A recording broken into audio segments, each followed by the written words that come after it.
boqorka wadanka Jordan boqor Cabdallah II oo khudbad ka jeediyay shirkii dalalka Islaamka ee magaalada Dooxe wadanka Qatar uga socday ayaa si kulul u weeraray wadanka Israa'iil isagoo arrimahaasi ka hadlayana waxa uu yiri ونقف معكم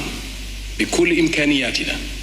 وندعم أي خطوة لمواجهة هذا العدوان ولحماية waxa uu yiri waan idinla jirnaa dhammaan awoodeenna waxaan taageerinaa tallaabo kasta oo lagula tacaalayo duulaankan si loo ilaaliyo amnigiina xasiloonidiina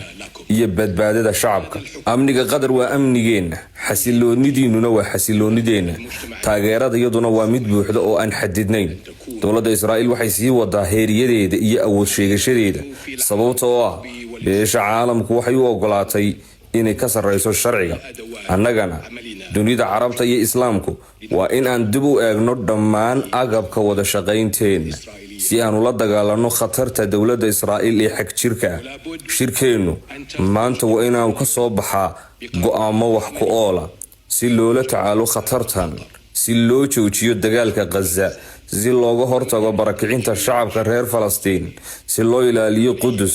iyo jiritaankeeda si loo ilaaliyo amnigeena guud danaheena iyo mustaqbalkeena ومصالحنا ومستقبلنا.